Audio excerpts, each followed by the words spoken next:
안녕하세요. 바이오MT 송기태 팀장입니다. 평일 근무하시고 피곤하실 텐데 MTA 웹 세미나를 신청해 주시고 참석해 주셔서 감사드린다는 말씀을 먼저 드리고, 저희가 코로나로 인해서 계속 이제 오프라인 세미나를 진행하지 못하고 온라인으로 이제 진행을 하고 있는데, 작년 같은 경우는 1차, 2차 온라인으로 진행을 했고, 그래도 참석해 주신 분들이 반응이 좋아서 3차 웹 세미나를 진행을 하게 되었습니다. 이번 웹 세미나는 그동안 이제 유 원장님께서 강의를 진행을 해주셨는데, 실제 저희 제품을 사용해 주시는 원장님께서 같이 참여하셔서 그 임상 케이스를 먼저 공유를 해주실 거고요. 그 원장님께서 이제 광명 임플란티아 치과 이상욱 원장님과 강종우 원장님이시고, 현재 먼저 강종우 원장님부터 임상 케이스를 발표를 하도록 하겠습니다. 그러면 강종우 원장님께서는 이제 화면 공유해 주시고 이제 순서대로 발표를 이야기해 주시면 될 것 같습니다.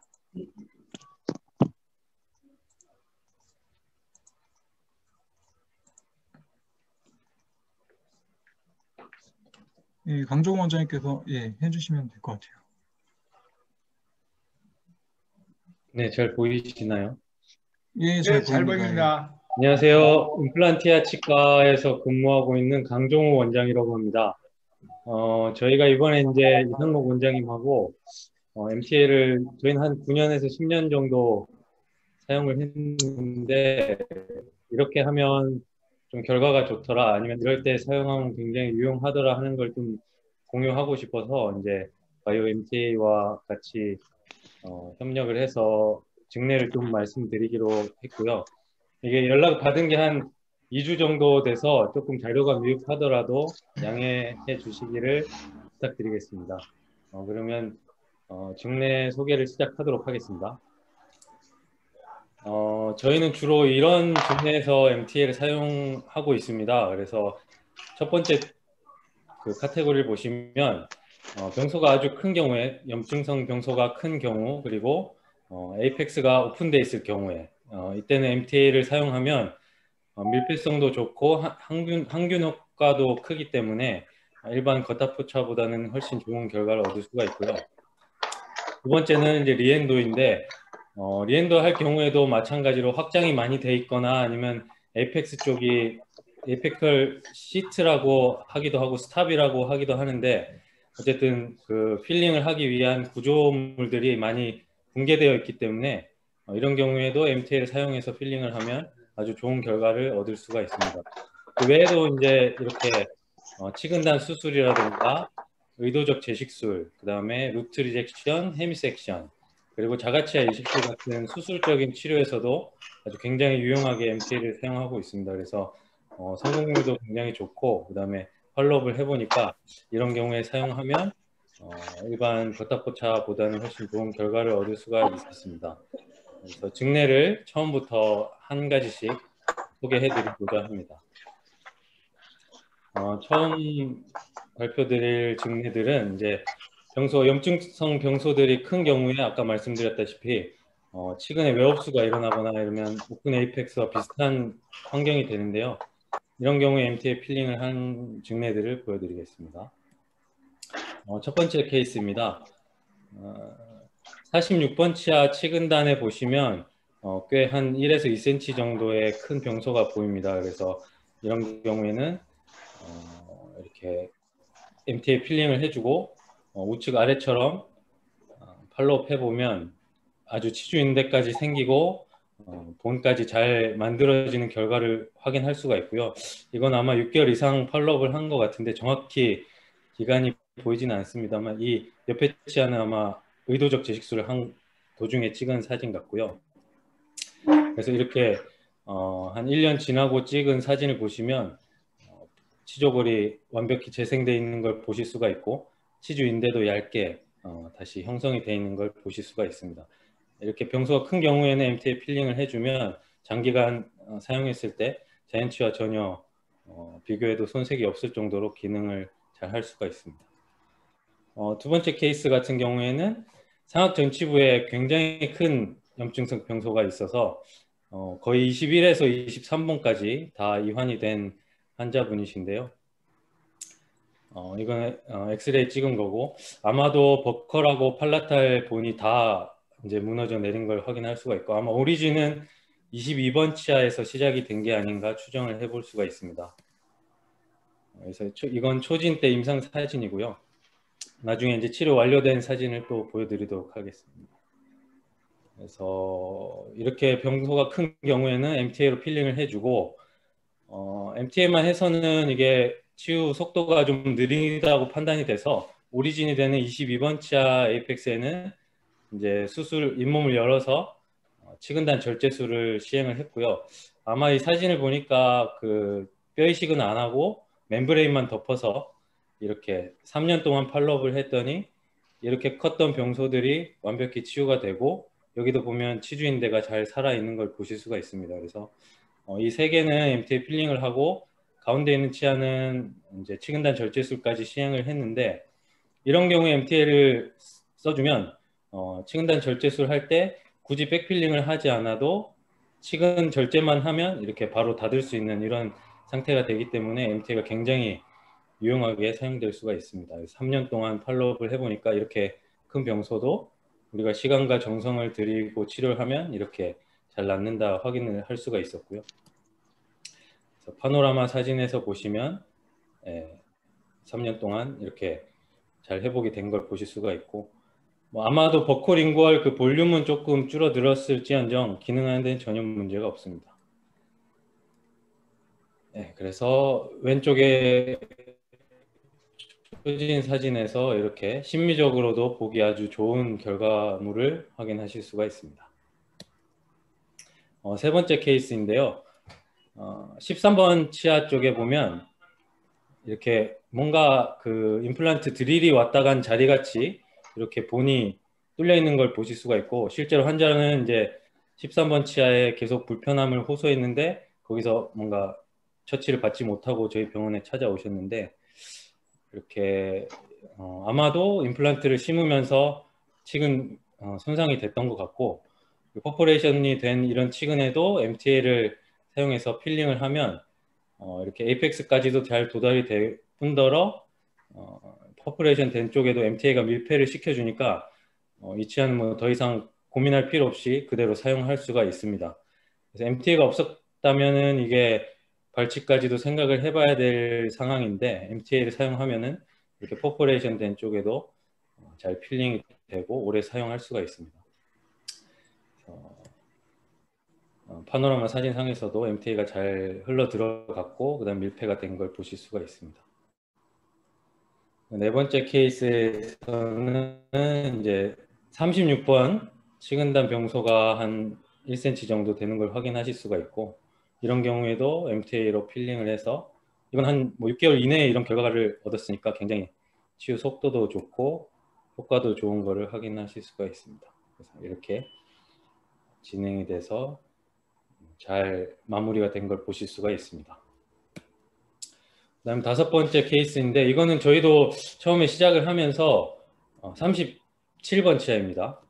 시작을 하면서 이게 될까 말까 이런 의구심을 가졌던 치아인데 다음에 그 엑스레이 사진을 보시면 이렇게 메지얼 본까지 다 흡수가 돼 있고 그다음에 병소도 꽤 클 뿐더러 저희가 망설였던 거는 이제 치주적으로 이 치아가 아마 이완이 되지 않았을까 의심이 돼서 이걸 엔도만으로 해결할 수 있을까 고민을 많이 했었습니다. 근데 환자분도 워낙 살리자는 의지가 강해서 한번 해보자 했었는데 이제 AO를 하고 MTA 필링을 해주고 3년이 지나니까 정말 그 우리가 기대했던 것 이상으로 본이 아예 여기까지 자라 올라와서 치주인대도 형성이 됐고요. 그래서 굉장히 저희도 이걸 보고서 신기해하기도 했고 아주 흡족했던 결과를 얻었던 케이스입니다. 그래서 이런 걸 보면은 약간 이제 좀 힘들더라도 치료를 하는 보람이 있구나 이런 걸 느낄 때가 많습니다. 이제 또 이런 MTA 재료가 있기 때문에 치료를 할 수 있다고 감사하게 생각하면서 이제 치료를 하고 있습니다. 그래서 파노라마 사진상에서 보시면 이렇게 MTA 필링이 되고 점점점 회복이 되다가 3년 후에는 이렇게 치조골이 거의 서비컬 라인까지 올라온 거를 확인하실 수가 있습니다. 그다음 이제 리엔도 케이스들을 보여드리겠습니다. 이분은 이제 삼촌이 치과 의사인 환자분이신데 20대 남성 젊은 환자분이신데 이제 이걸 좀 살리고자 해서 찾아왔는데 삼촌은 가니까 빼라고 했다고 저한테 와서 이제 치료를 해달라고 해서 저도 뭐 100% 확신은 없지만 한번 해보자. 그래서 이렇게 치료를 MTA 이용해가지고 잘 완성을 하고 필링해서 포케이션까지 이완돼 있던 게 이제 포케이션 보시면은 본이 조금 많이 자라 올라온 것을 보실 수가 있거든요. 그래서 이렇게 잘 회복을 하고 이제 이상은 삼촌한테 가서 치료 받으시라고 보내드렸던 환자분입니다.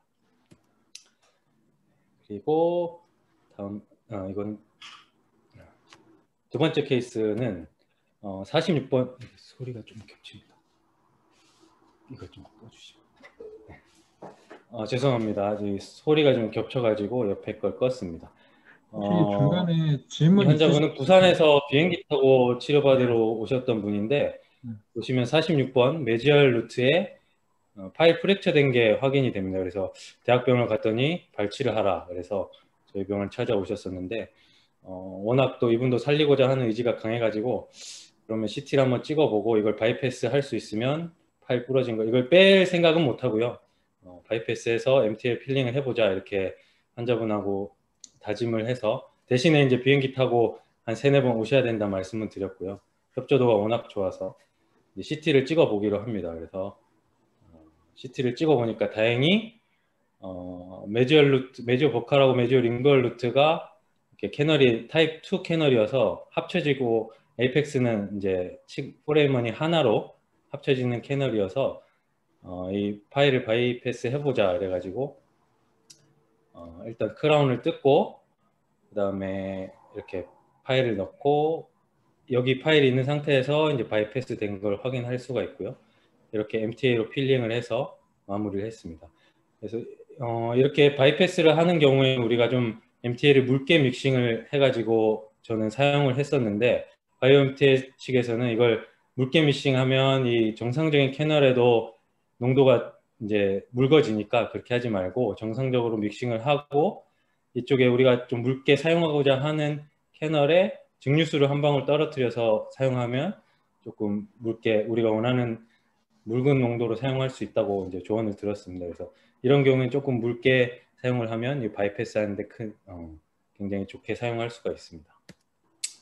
그래서 이분은 3개월까지만 팔로우하고 부산에서 이걸 사진 찍으러 오라고 하긴 좀 그래서 잘 사용하시라고 하고 보내드렸는데 아마 아직까지 연락이 없는 걸 보면 잘 사용하고 계신 것 같습니다. 그래서 이렇게 파일이 부러진 경우에도 MTL을 사용하면은 우회해서 캐널 필링을 할 수가 있습니다. 그리고 리엔도 세 번째 케이스는 이제 37번 치아 치근단 쪽에 계속 씹을 때 아프다는 증상이 있어가지고 저희 치과에 내원하셨는데 보면 포스트가 디스탈 캐널에 굉장히 큰 게 박혀 있어서 이걸 제거하기는 힘들 것 같고 IR을 해보자 그랬었는데 CT를 찍어 보니까 또 루트가 또 굉장히 아령처럼 밑에가 볼록해서 IR 하기도 그렇게 쉬울 것 같지는 않고 좀 버티다가 환자가 이제 증상이 너무 심해져서 발치를 해달라고 찾아왔어요. 그래서 그럼 발치하기 전에 제가 이걸 한번 제거 시도해 보겠다. 포스트가 깊이 박혀 있기는 하지만 그래서 이렇게 캐널 그 C 쉐입까지 확인을 하고서 한번 환자분 동의하에 포스트를 제거해 보자 해서 크라운을 떼고 포스트 그 스크류 포스트를 제거를 한 모습입니다. 그래서 이것만 제거가 되면 이제 리엔도를 사용해서 필링을 해주고 크라운까지 장착해서 잘 사용하고 계십니다. 그 다음에는 이제 46번 치아 치근단에 꽤 큰 병소가 있고 이제 리엔도가 필요한 상황이 됐습니다. 그래서 이런 경우에도 똑같이 MTA를 사용해서 필링을 해주고 그 다음에 치유된 거를 파노라마 사진상에서 확인하실 수가 있고요. 이분은 5년 팔로업을 했는데 이제 치근단의 뼈가 굉장히 밀도 있게 잘 생긴 걸 확인하실 수가 있고 37번은 아마 IR을 한 것 같습니다. 치근 형태를 보니까. 그래서 이 둘 다 잘 사용하고 계십니다. 혹시 제가 좀 빠르면 손기태 팀장님께서 조언을 좀 해주십시오. 속도가 좀 이상하거나 문제가 있으면. 그 네. 전체적인 그 PPT 엑스레이 사진 네. 올리실 때 그게 약간 좀 네. 버벅거림이 있어서 아, 예, 그래요. 예, 그것만 좀 천천히 옮겨주시고 아, 예, 넘길 때 좀 천천히 넘기겠습니다. 예, 그 중간에 질문 사항 있으신 분은 채팅창에 남겨주시면 강종원 원장님 발표 끝나고 좀 답변하는 시간을 가지면 좋을 것 같습니다. 예. 네. 제가 그러면 중간에 이어서 이제 계속 네, 발표. 예, 발표하고 이상록 원장님 발표 끝나고 나서 이제 전체적으로 Q&A를 하면 좋을 것 같습니다. 네. 예, 예, 그렇게 진행하겠습니다. 다음 이제 외과적 치료에 대해서 말씀드리겠습니다. 이거는 우리가 그 에이피코라고 흔히 부르는 치근단 수술인데요. 치근단 절제하고 MTA를 사용해서 백필링을 하는 이제 수술이고요. 첫 번째 케이스 환자는 11, 12번 치아 루트에 꽤 큰 병소에 치근단 병소가 있고, 저는 이게 그 포스트로 판단을 해서 에피코를 했습니다. 근데 열어보니까 이렇게 병소가 꽤 크게 이제 뼈를 녹이고 있었고, 이제 이런 경우에 GBR을 하고 멤브레인은 저는 이제 흡수성 멤브레인을 반드시 사용을 해주는데요. 이거 사용하지 않으면 연조직이 이 안으로 자라 들어가기 때문에 결과에 좀 악영향을 미칠 수가 있어서 멤브레인을 꼭 대주고 수처를 하는 편입니다. 그래서 3년 동안 팔로우업을 했는데 굉장히 잘 치유가 돼 있고 뭐 연조직도 깔끔하게 잘 나은 것을 보실 수가 있습니다. 네, 파노라마 사진 상에서 보시면 3년 후에 찍은 건데 뭐 큰 문제 없이 잘 기능을 하고 있습니다. 그래서 에피콜 했을 때 장점은 크라운이랑 이런 뭐 심미적인 부분 절대 손상시키지 않고 치근단만 치료할 수 있기 때문에 굉장히 좋은 수술이라 생각이 되고, 그다음에 한 번의 수술에 이제 단기간에 치료를 끝낼 수 있다는 장점이 있습니다. 그리고 두 번째 케이스 같은 경우에는 이제 21번 치아 치근단에 똑같이 병소가 있는데 보니까 포스트가 좀 방향이 좀 이상해서 CT를 한번 찍어봤습니다. CT 상에서 봤을 때 이게 포스트가 보면 버컬 쪽으로 많이 치우쳐 있고 이거를 저는 이제 뺄 자신은 없어서 치근단 수술을 하자고 환자분한테 말씀을 드리고, 네, 플랩을 열고 이제 윈도우 형성해주고 치근단 절제를 해서 MTA로 백필링을 한 다음에 멤브레인을 대고 이제 수처를 해주면 이런 식으로 잘 치유가 되는 것을 확인하실 수가 있습니다. 그리고 세 번째 에피코 케이스 같은 경우에는 이제 15번, 그러니까 소구치까지는, 저는 대구치는 메지오 보컬은 한 번씩은 하긴 하는데 에피코는 소구치까지는 하는 편이고요. 이 환자는 15번 치아에 병소가 있고 그다음에 아마 그 레진 포스트가 들어있는 걸로 추정이 됩니다. 그래서 에피코를 하기로 하고 플랩을 열어가지고 똑같이 윈도우를 형성하고 치근 절제를 해서 백필링을 한 다음에 멤브레인 대주고 수처를 합니다. 그래서 잘 치유가 된 것을 확인하실 수가 있습니다. 그 다음 IR 케이스를 좀 보여드리겠습니다. 첫 번째 케이스는 46번 치아 치근단의 메지얼 루트에 동소가 있고요. 디지털 루트에는 또 포스트가 심겨져 있습니다. 그래서 재치료를 하긴 힘들다고 판단이 되고 이걸 바로 발치하기에는 좀 치근 형태가 부담이 있어서 교정력을 이용해서 조금 끌어올린 다음에 좀 발치가 용이하게끔 정출을 시켜서 발치해가지고 백필링을 해주고 다시 그 자리에 재식을 하면 이렇게 잘 치유가 되는 걸 보실 수가 있고, 이 환자는 아쉽게도 좀 팔로업 사진이 없어서 이렇게 재식하고 얼마 지나지 않은 크라운이 아직 들어가지 않은 사진밖에 없습니다. 어쨌든 교정력이랑 컴바인해서 이렇게 IR을 하면 조금 더 술자에게 부담이 덜한 수술이 될 수가 있습니다. 두 번째 케이스 같은 경우에도 이제 치근단에 병소가 있고 여기 보면 포스트가 깊이 식립이 되어 있어서 리엔도를 할 수가 없고, 그래서 브릿지를 뜯고 여기는 임플란트를 신고 이제 7번은 IR을 하기로 합니다. 그래서 발치한 직후의 모습이고요. 그다음에 지피콘을 사용하면은 이렇게 오염된 거를 종종 볼 수가 있습니다. 이게 공간이 다 폐쇄가 되지 않기 때문에 MTA를 사용하면 여기가 빡빡하게 필링이 되는데 아마 지피콘을 사용하면 여기를 다 밀폐시키기에는 실러도 한계가 있기 때문에 이렇게 지피콘에 의한 오염을 종종 확인할 수가 있고요. 그래서 IR 그 레트로 필링을 해가지고 다시 재식해서 사용하면 제한치와 동일하게 사용할 수가 있습니다. 세 번째 케이스 같은 경우에는 캐널이 도저히 찾아도 찾아지지가 않습니다. 석회화가 돼가지고. 근데 메저 보컬 루트에 보면 또 에이펙스에 리전이 있어요. 그래서 이거를 한참 고민하다가 이제 환자분이 계속 불편하다고 호소를 하셔서 발치하고 이제 치료해서 다시 재식을 하기로 결정을 하고요. 그래서 저는 피직스 포셉을 이용해서 좀 IR 할 때 손상 없이 발치하는 것을 즐겨 사용하고 있습니다. 그래서 발치해가지고 MTL을 사용해서 치근단 절제한 후에 필링을 해주고 다시 제자리에 재식해서 사용하고 있습니다. 이분은 천안에서 오신 그 여자 비구니 분이신데 이제 산으로 들어가셨는지 그 이후로는 팔로업이 되지 않고 있습니다. 그래서 아마 불편함이 없어서 잘 쓰고 계시리라고 믿고 있습니다. 절로 들어가셨습니다. 다시. 그리고 이거는 식립하고서 파노라마 사진 촬영한 거고요. 네 번째 케이스 같은 경우에는 이제 36번 치아에 치근단에 보시면 에이펙스에 리전이 있고 또 스크류 포스트가 식립이 되어 있습니다. 이걸 재치료는 할 수 없고 그래서 IR을 하자고 환자분한테 CT를 찍어서 이제 설명을 드리고 보시면 에이펙스 쪽에 리전이 꽤 크게 잡혀 있고요. 이걸 통해서 이제 치근 형태를 확인을 하면 CT를 통해서 확인을 하면 발치할 때 조금 더 예측을 하고 들어갈 수가 있기 때문에 치근 파절이나 아니면 예후에 좀 좋은 결과를 줄 수 있게끔 발치를 조심스럽게 할 수가 있습니다. 의도적 재식술 같은 경우에는 발치가 제일 중요한 과정이기 때문에 발치에서 시간이 오래 걸릴지언정 천천히 조심히 발치를 하고 그 이후의 과정은 뭐 길게 하고 싶어도 할 수가 없기 때문에 빨리 해서 재식을 하는 과정으로 사용하고 있습니다. 뿌리의 염증을 확인해 주고요. 발치를 조심스럽게 시행을 하고 그 다음에 이렇게 치근 절제를 해주고 MTL을 사용해서 레트로 필링하고 다시 제자리에 식립을 해줍니다. 여기 잘 보시면 이 루트 하나가 그 앵커처럼 딱 박힐 수 있는 구조를 가지고 있어서 굉장히 안정적으로 다시 제자리에 들어갔습니다. 그래서 이거는 재식하고 나서 바로 그날 찍은 엑스레이고요. 수술 당일날.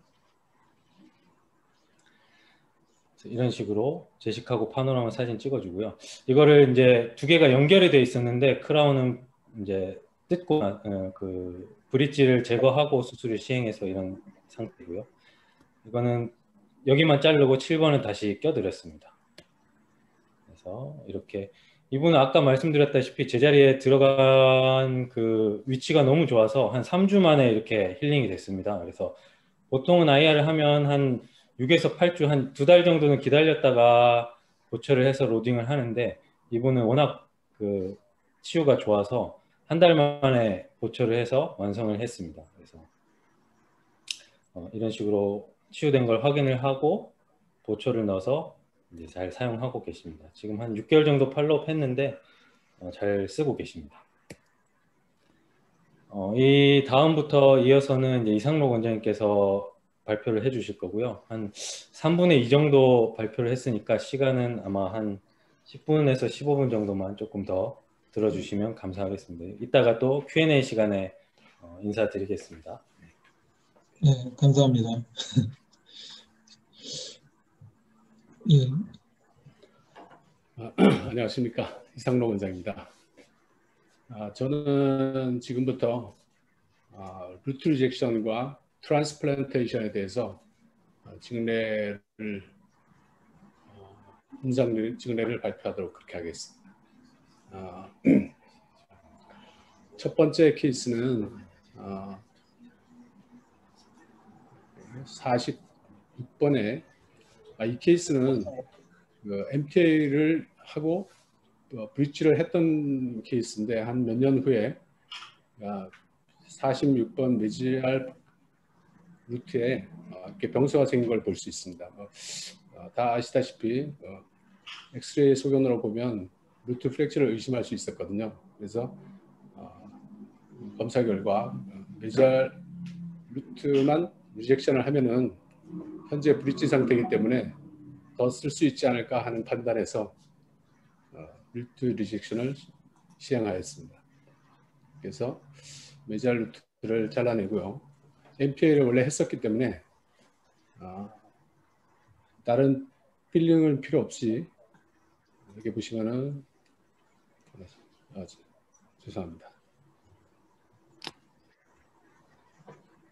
잠깐만요. 여기 보시면은 메지알 루트 끝을 따로 필링할 필요 없이 나중에 이걸 다 쳐버렸습니다. 그래서 깨끗하게 필링을 시켜서 더 쓸 수 있도록 만들어서 현재 한 몇 년 동안 사용하고 있는데, 보시다시피 물론 발치한 부위에는 수조고를 조금 이식했습니다. 다음 케이스는 16번, 17번이 16번은 엔도 오리진이었던 것 같은데, 자, 그것이 치주 질환으로까지 복합적으로 증상이 진행되어서 17번을 플랩 치음 박리 소파 수술을 통해서 우리식도 좀 하고, 6번은 발치하기가 좀 아까워서 디스토 보컬 루트를 잘라버리기로 했습니다. 그래서 16, 7번을 엔도 후에 플랩을 열고 16번에 디스토 보컬 루트를 리섹션하고 보철을 시행한 경우입니다. 파노라마 사진을 보시면은 16, 7번이 여기서는 17번이 괜찮아 보이지만 실제로는 페리오 쪽으로 많이 모빌리티도 있고 페리오가 안 좋았던 케이스입니다. 그래서 16번 디스토 보컬 루트 리젝션 하고요. 이렇게 보철로 마무리했습니다. 케이스 세 번째 케이스에서는 원래 올드 골드 크라운이었고 통증을 호소하고 아펙스의 리전이 보였습니다. 그래서 크라운을 제거하고 리엔도를 통해서 MTA를 필링을 하고 지르코니아 크라운을 해서 완성을 했던 케이스인데 한 몇 년 뒤에 다시 병소가 발생해서 왔습니다. 그래서 사진 순서가 조금 바뀌긴 했는데 보시면은 죄송합니다. 이게 몇 년 뒤에 다시 재발한 경우입니다. 그래서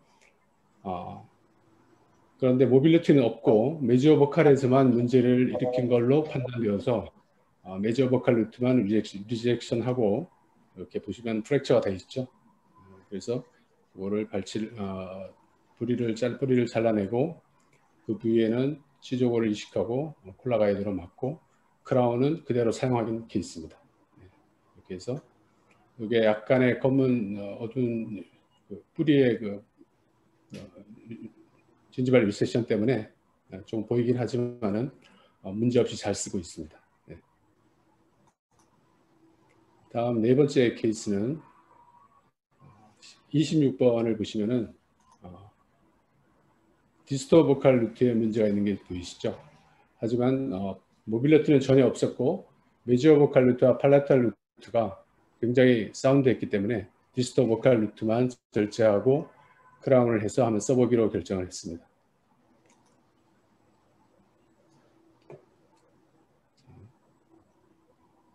현재 위에 포토 사진까지 첨부했습니다.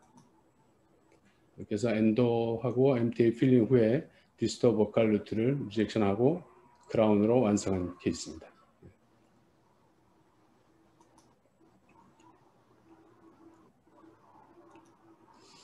환자분께는 도구를 쓰시려면 뒤에 7번을 수복해라 했는데 아직 안 하고 있습니다. 앞으로 하겠죠. 이걸 살려드렸으니까. 보시다시피 현재까지 4케이스를 봤지만은 많은 케이스에서 헤비 섹션, 트라이 섹션 뭐 등등 루트 리젝션을 통해서 많은 치아를 살릴 수 있는 거기에는 MTA라는 재료가 있어서 지금까지 많은 케이스에서 성공해서 환자들과 서로 만족한 그런 좋은 진료를 시행하고 있습니다.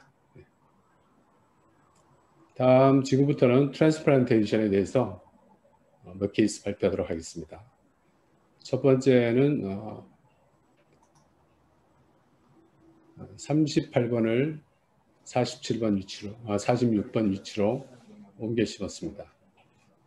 이거는 뭐 도저히 살릴 수 없는 상태여서 발치를 하고, 근데 이렇게 하기 전에는 이걸 옮겨 심을 때 엔도를 하고 옮겨 심다 보니까 굉장히 시간이 많이 걸려서 이게 리가멘트의 손상이라든가 여러 가지가 우려가 많이 됐었습니다. 그리고 오염도 많이 되고, 그래서 어떻게 좋은 방법이 없을까 하다가 MTA를 사용하고 난 다음부터는 굉장히 수월하게 진료를 지금 하고 있습니다. 그래서 처음에는 엔도를 하고 MTA를 올서로 막았었어요. 근데 그렇게 하다 보니까 너무 시간이 또 많이 걸리는 거예요. 거의 수술 시간에 1시간 가까이 걸리고 그러니까 여러 가지 또 아까 얘기했던 그런 문제점들이 우려가 되어서 그때부터는 한 4, 5년 전서부터는 백필링만 먼저 해서 옮겨 심습니다. 바로. 그리고 한 2달 뒤에 엔도를 통해서 다시 올서 MTA를 필링을 합니다. 이렇게 한 이후로 더 좋은 결과를 지금 보고 있습니다. 파노라마 사진을 보시면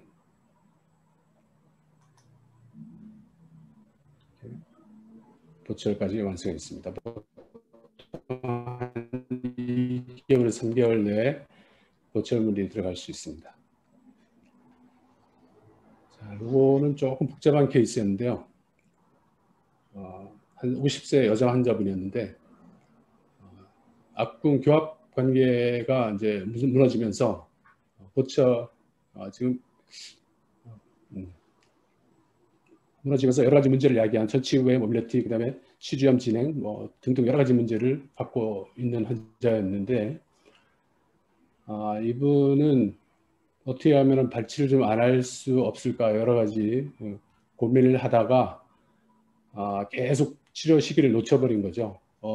보통 발치를 여러 군데서 권하다 보니까 그래서 이제 진단 결과 교정을 통해서 악궁 치열 교합을 개선시키고 악궁도 정상화시키도록 해서 발치를 최소화시키도록 그렇게 진단을 해서 치료를 시작했는데 거기에 덧붙여서 46번, 7번, 47번, 8번, 47번을 발치를 해야 되고요.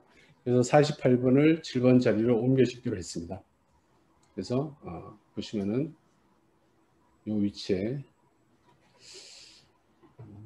요것도 있고 그 다음에 여기 16번에 요것도 메지어 보컬 루트가 상당히 손상이 많이 가 있어서 요것도 아까 했던 케이스에 포함시키지 않았는데 루트 리젝션을 시행하기로 했습니다. 일단 TR부터 먼저 설명을 드리면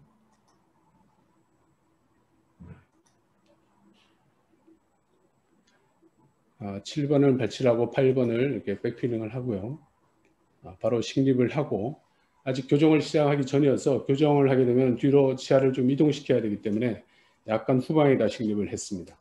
그래서 치아들 교정을 통해서 치아를 뒤로 이동을 시켰습니다.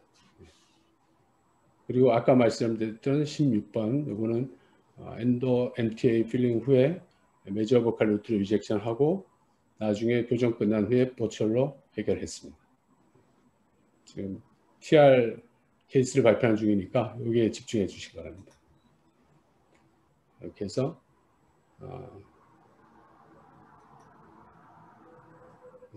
교합 관계를 개선시키고 48번은 TR을 통해서 7번으로 회복시키고 16번은 루트 리젝션하고 17번과 브릿지를 통해서 발치를 하지 않았습니다. 나머지는 교합 관계가 다 개선된 걸 볼 수가 있고요. 이렇게 마무리가 되었습니다. 이게 사진이 좀 잘못 들어가 있어서요. 좌측 여기 이 부위는 자연치인데 이 사진이 좀 잘못 들어가 있네요. 치료한 부위는 이쪽입니다. 그래서 16, 7번을 보면은 루트 리젝션을 한 치아인데 교합 관계는 거의 정상의 형태로 보철을 제작할 수가 있습니다. 메지어 보컬 루트만 절제를 했고 그다음에 여기는 47번이 아까 TR 한 치아입니다.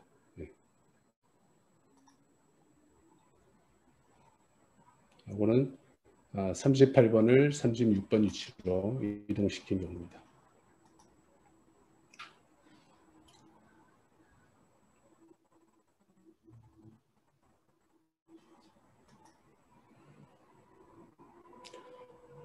마찬가지로 발치 후에 여기 치석 같은 걸 제거해서 깨끗이 제거한 후에 백핑을 하고 바로 식립을 하고 여기서 보시다시피 루트의 형태에 따라서 처음에 TR을 하면은 굉장히 고정이 잘 되는 경우가 많습니다. 그래서 이거는 거의 고정을 와이어로 시키지 않아도 될 케이스가 꽤 상당히 많은데 그래도 혹시나 해서 와이어로 고정을 시킨 경우입니다. 그래서 이렇게 마무리를 했습니다. 자, 이것도 좀 특이한 케이스인데 이분도 대구인지 어디 안동인지에서 오셨던 40세 정도의 여성분인데 이분도 악궁이 무너지면서 전치구가 계속 틀어지고 튀어나가면서 여러 가지 모빌리티 등등 여러 가지 문제를 호소하는 한 상태에서 내원하였는데 마찬가지로 이제 그 악궁 회복 그다음에 교합 관계를 개선시키기 위해서 교정을 하기로 하고 40번 때 보니까 6번은 원래 없었고 7번을 발치를 하고 일주일 내에 내원하신 케이스예요. 그런데 48번이 이렇게 있는 거예요. 근데 이게 46번과 너무 그 위치가 아주 적당하면서 루트 사이즈도 굉장히 좋아서 이거를 TR하기로 결정을 하였습니다. 그래서 초기 내원 사진이었고요. 여기 발치를 하고 내원하셨고 8번은 있었습니다. 그리고 여기가 지금 찌그러지면서 11번, 21번은 튀어나가고 여러 가지 문제점을 자꾸 벌어지면서 여러 가지 문제점을 호소하는 케이스였는데 그래서 교정을 시작하기 전에 8번을 이동시켰습니다. 7번 자리로. 마찬가지로 아주 늦지만 그래도 혹시나 하는 마음에 와이어로 살짝 고정을 해놨는데 결과는 아주 성공적이었습니다. 이렇게. 거의 원래의 치아 같은 원래 7번의 치아 같은 그런 모습을 보입니다. 지금 한 4년 5년 정도 된 팔로업을 보이고 있는데요.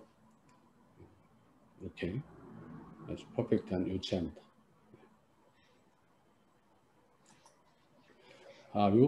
이 케이스에서는 백필링을 안 했죠.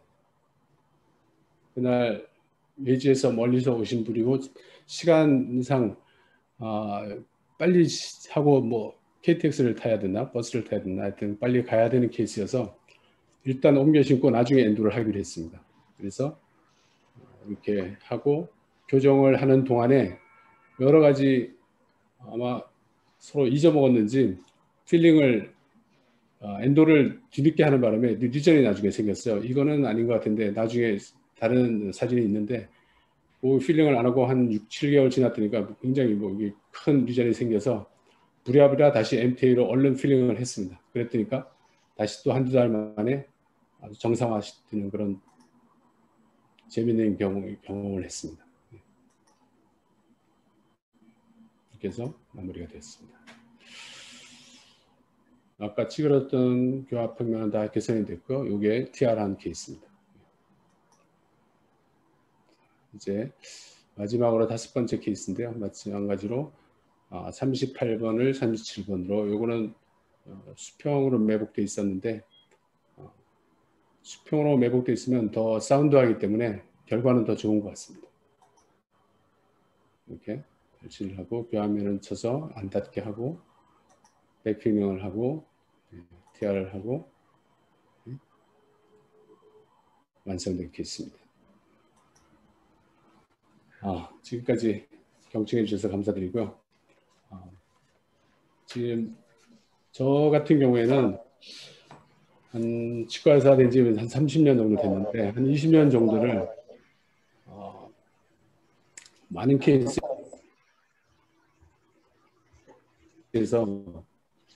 그 엔도, 뭐 류엔도 등등 커터퍼치와 필링으로 한계가 있는 많은 케이스에서 어려움을 갖고 고민을 항상 하고 있다가 이 MTA가 유준상 원장님께서 이제 MTA를 개발 아니면 제조 뭐 하시고 그 제품을 제가 접하자마자 바로 이 재료가 내가 원하던 그 재료인 것 같아요. 판단이 되어서 거의 아마 그 발매, 하여튼 판매와 동시에 제가 구입해서 사용하게 되는 것 같습니다. 그래서 거의 한 10년 가까이 지금 사용하고 있는데 너무 만족하고 있습니다. 뭐 지금까지 쭉 발표한 거와 마찬가지로 여러 가지 뭐 류엔도, 큰 케이스, 그다음에 CJ 등등, 그다음에 뭐 헤드 섹션, 트라이 섹션, 트랜스플란테이션 뭐 등등 너무 많은 경우에서 다양하게 지금 사용하고 있기 때문에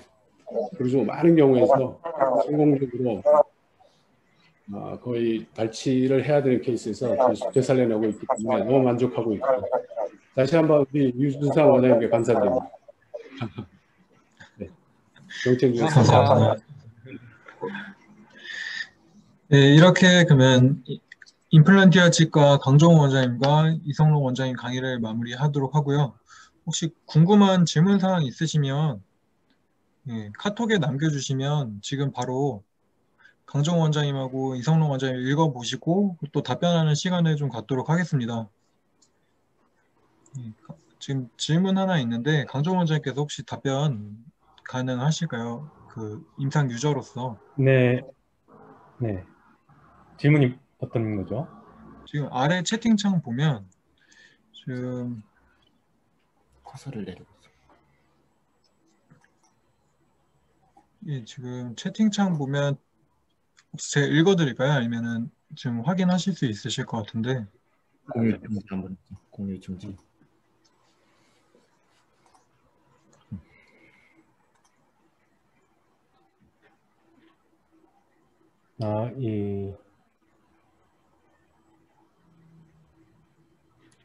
그 김병주 팔로 원장님 관련된 질문인데.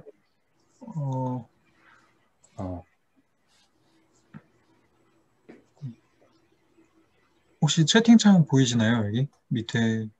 네네, 보입니다. 네. 이게 이 팔로 기간 같은 경우에 유준성 원장님이 답변을 해주신 것 같네요, 그죠? 예, 혹시 원장님께서는 또 다른 의견이 있으시면 또 서로 공유를 해보면 또 좋은 방향을 찾을 수 있으니까요. 네, 2주가 이제 최소 기간으로 저도 생각은 하고요. 조금 더 이제 미련이 있는 경우에는 저는 한 3, 4주까지 지켜보고서 다음 과정 넘어가기도 합니다. 네. 그래서 2주는 이제 최소의 기간, 그러니까 이게 또 방사선 사진상에서도 확인할 수 있는 기간이 최소 2주니까 2주 정도는 팔로우를 해줘야 될 것 같고요. 저 같은 경우는 좀 약간 의심스러우면 한 3, 4주까지도 지켜보는 경우가 많습니다. 네. 그리고 질문 하나 더 있는데, 네네.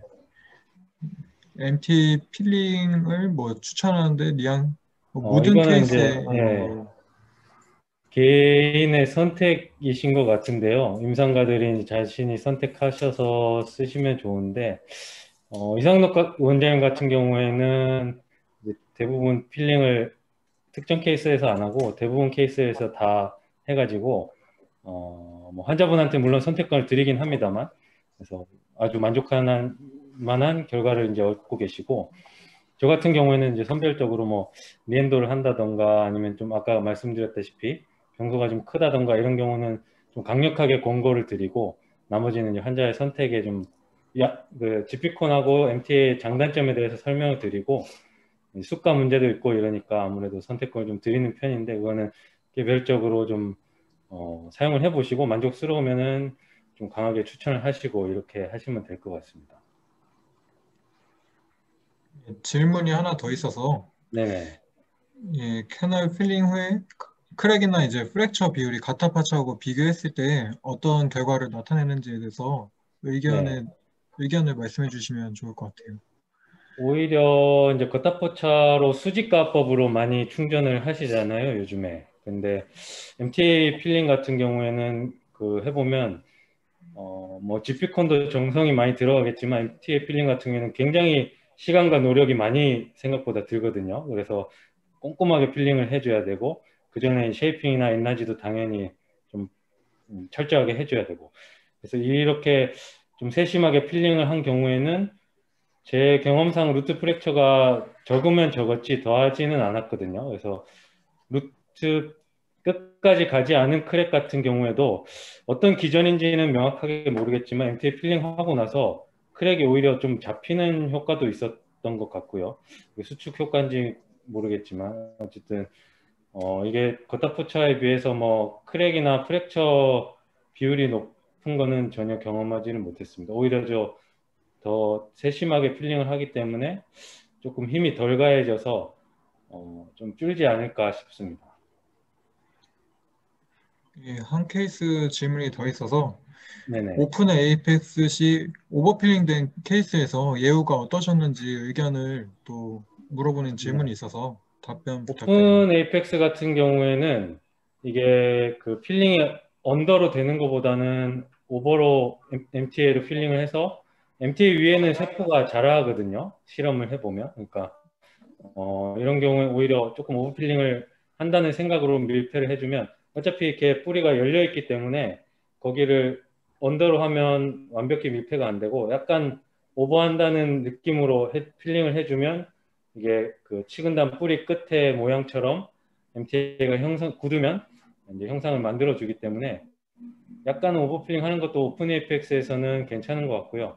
MTA 자체가 굉장히 그 생체 친화적인 재료이기 때문에 오버필링을 한다고 하더라도 아까 보여드렸던 그 케이스 중에서도 오버필링 된 것들이 있는데 시간이 지나서 뭐 자극이 있다거나 그런 건 전혀 없습니다. 그래서 약간 오버필링을 하셔도 크게 상관은 없습니다. 이 질문이 또 있어서 네네. 한번 그 질문 한번 보시고 답변 주시면 좋을 것 같은데 제가 읽어드릴까요, 이게? 네네. MTA가 다른 이온과 반응 시 팽창에서 루트에 크랙이 생길 가능성이 있다고 알고 있는데 이에 대해서 어떤 의견이 있으신지?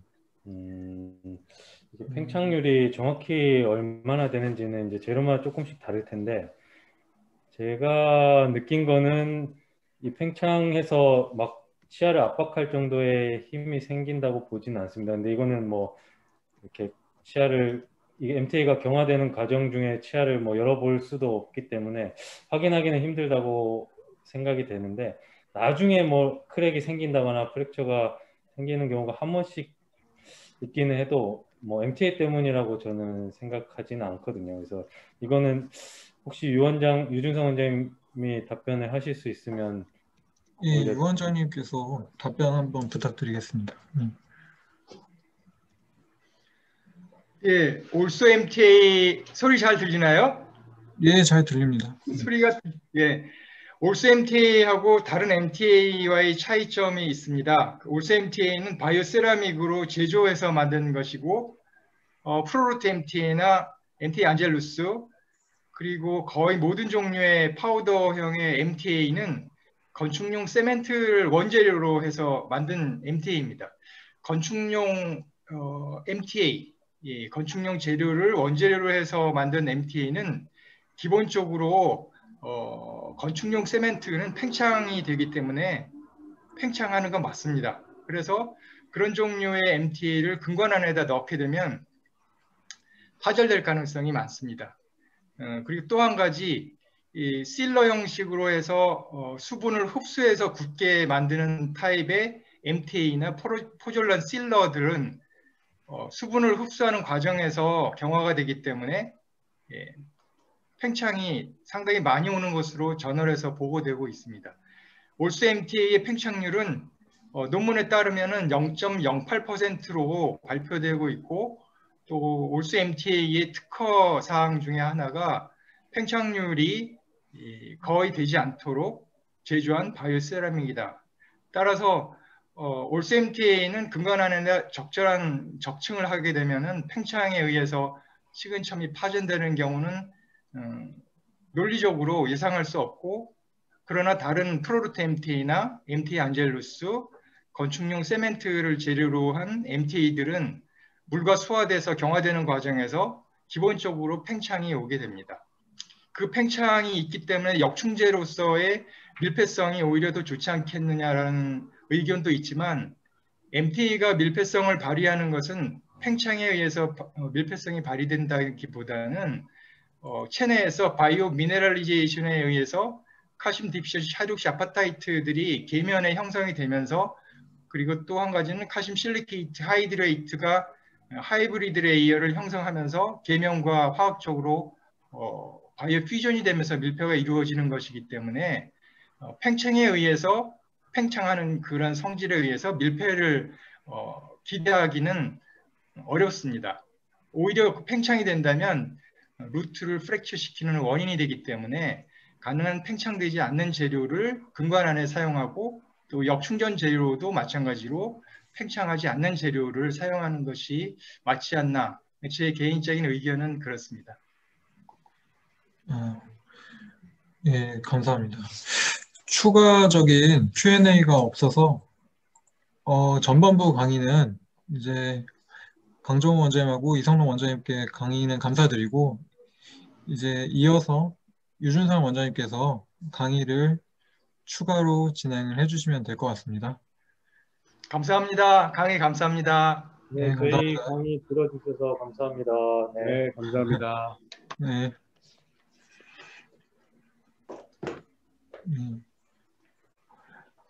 네, 강의 시작할까요? 예, 화면 공유해서 진행 부탁드립니다.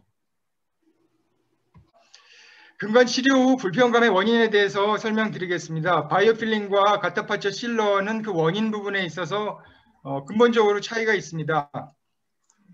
가타파처 실러는 그 치료 후에 불편감의 원인이 그 마이크로 리키지나 에피컬 퍼콜레이션 때문에 있습니다. 즉 밀폐성이 잘 이루어지지 않기 때문에 그 술 후에 불편감을 야기시키는 주 원인이 되고요. 그 다음으로는 버티컬 루트 프랙처, 그 다음에 미싱 캐널, 그 언더필링 되어진 감염된 그 공간 스페이스의 그 감염균 때문에 원인이라고 볼 수 있습니다. 따라서 가타파처 스틸러하고 나서 그 좀 계속 불편한 원인은 마이크로 리키지가 가장 큰 원인입니다. 세균이 원인이고, 그 다음 두 번째 원인은 그 독성이 강한 실러를 사용하기 때문에 그 독성의 자극 때문에 그렇습니다. 바이오필링으로 했을 경우에 그 주로 불편감의 원인은 MB2 캐널, 즉 미싱 캐널일 경우가 많고, 또한 그 언더필링이 되어서 감염된 공간의 세균 때문에 불편감이 올 경우가 있습니다. 또한 드물게 버티컬 루트 프랙처 때문에 오기도 합니다. 버티컬 루트 프랙처는 사실은 그 MTA를 근관 안에 팽창되지 않은 MTA를 넣었을 때는 프랙처가 올 가능성은 거의 없지만, 우리가 올스 MTA를 사용할 때 주로 재근관 치료에서 사용하기 때문에 재근관 치료를 하고 나면은 루트가 굉장히 약화되기 때문에, 그래서 이제 버티컬 루트 프랙처가 종종 오기도 합니다. 그러면 처치 방법으로서는 그 바이오필링을 했을 경우에는 MB2 캐널일 경우에는 찾아서 다시 바이오필링 하면은 깨끗이 불편한 건 없어지고요. 그 다음에 언더필링 할 때는 뭐 위에 메꿔진 올스 MTA를 제거하고 그 아랫부분까지 깨끗하게 바이오필링 하게 되면 되겠죠. 그 다음에 버티컬 루트 프랙처가 왔을 때는 수술적인 해결 방법으로 그 불편감을 처치하게 되겠습니다. 에피코액토미, 그 다음에 리섹션, 루트 캐핑, 리플란테이션, 4가지 정도의 서지컬 방법 중에 하나를 택해서 불편감을 처치하게 되겠습니다. 자, 에피코액토미일 경우에는 바이오필링한 경우에 에피코액토미는 굉장히 심플리파이드 됩니다. 왜냐하면 이미 근관 전체가 다 메꿔져 있기 때문에 뿌리 끝만 잘라내면 됩니다. 목소리 잘 들리나요? 네, 잘 들리고 좀 천천히 진행해 주시면 좋을 것 같습니다. 예, 알겠습니다. 자, 이 경우는 비타팩스로 되어 있는 그 치아를 다시 가타파처 실러로 치료를 했는데, 그 실러가 상악동 안으로 밀려 들어갔기 때문에 만성 상악동염으로 인해서 두통을 호소했던 환자하고 의뢰됐던 환자입니다. 그래서 그 상악 7번에 들어가 있던 가타파처 실러를 다 제거하고 바이오필링, 즉 올스 MTA를 전체로 근관을 채웠습니다. 그리고 이제 CT를 찍어본 결과는 상악동 안에 염증성 그 그라뉰로마가 형성되어 있어서 그것을 제거하기로 치료 계획을 세웠습니다. 플랩을 열고 초음파로 윈도우를 열고 그 루트 에펙스 부분을 에피코엑토미 하고요. 그 다음에 슈네드렌 멤브레인 하방에서 비쳐 보이는 그라뉰로마를 레이저로 익시저널 바이옵시를 했습니다. 수치했습니다. 따라서 이 경우는 오픈 에펙스가 된 상악 7번으로 넘어간 다량의 그 실러, 톡식한 실러들에 의해서 만성 상악동염이 진행이 됐던 케이스를 바이오필링과 에피코엑토미로 해결한 케이스가 되겠습니다. 우리 상악동에는 그 오스테오미에탈 컴플렉스의 그 오스티움이 정상적으로 열려 있으면 상악동 안에 생긴 염증은 사실 다 상악동 안에서 우리 이뮤니티로 인해서 해결이 됩니다. 실리아리 무브먼트만 건강하다면 다 해결이 되는데요. 문제는 이 상악 치아의 루트 팁이 오픈 에이펙스가 돼서 상악동 안으로 열려 있을 경우에는 이 상악동 안에 열려 있는 그 루트 에이펙스의 끝에 있는 상하 세관이 세균에 감염이 되어 있어서 세균 조절이 되지가 않는다는 겁니다. 이런 오픈 에펙스가 되어 있는 치아를 가타파처나 실러로 밀폐시키기는 참으로 어렵습니다. 따라서 이런 경우에는 밀폐성이 확실한 올스 MTA를 사용해서 근관 전체를 밀폐를 시키고 나면 상악 그 치아 뿌리 끝에 있는 상하세관 안에 인펙션 되어 있는 균이 에피컬 퍼콜레이션이 되지 않기 때문에 상악동은 자연히 치유가 될 수 있습니다. 프론탈 뷰에서 상악 6번이나 5번 쪽의 프론탈 뷰를 보면 오스티움이 열려 있는 것을 확인하는 것이 굉장히 중요합니다. 오스티움이 열려만 있다면 치아 안에 세균 조절만 되면 상악동은 자연히 치유되게 되어 있습니다.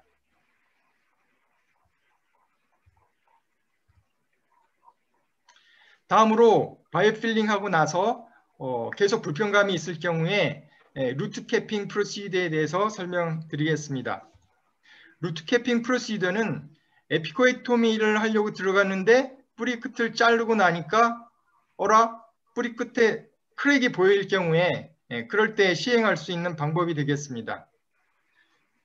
뿌리 끝을 잘랐는데 아플사 이 뿌리 끝에 크랙이 보이는 겁니다.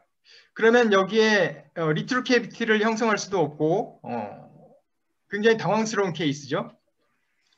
이 크랙 라인은 세균이 들어올 수 있는 패스웨이가 되기 때문에 그래서 이 전체를 스페이스 전체를 리트로 MTA로 밀폐시키게 됩니다.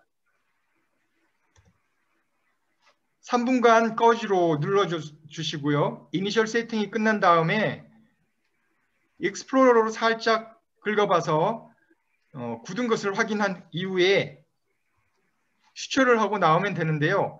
이 공간 자체가 좀 클 경우에는 겐타마이신을 스펀거스탄이나 콜라겐 멤브레인 적셔서 그 공간을 메꾸고 슈처를 하는 것이 좋습니다. 왜냐하면 이 캐비티 안에 공간 헤마토마가 크게 형성이 되면 인펙션이 돼서 퍼스가 형성될 수 있기 때문입니다.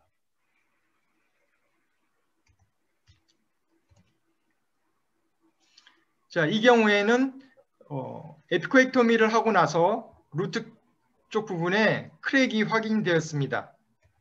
그래서 루트 캐핑을 실시하고 1년 후에 양호한 골 치유를 보여주고 있습니다. 자, 이건 또 다른 케이스입니다.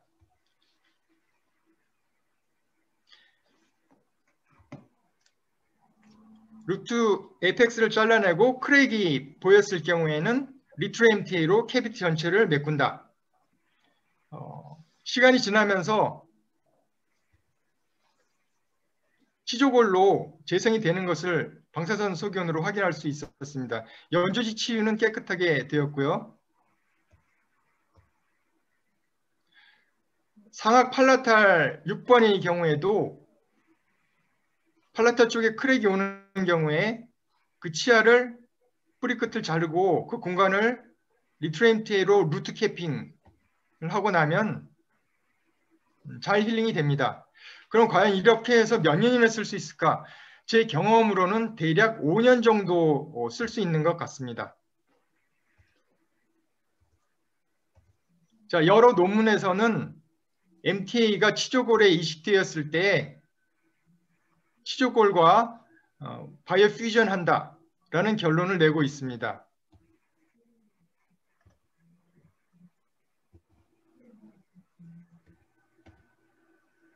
자, 다음으로 바이오 필링한 이후에 계속적으로 시큰거리는 느낌이 있었을 때 루트 리섹션에 대해서 설명드리겠습니다.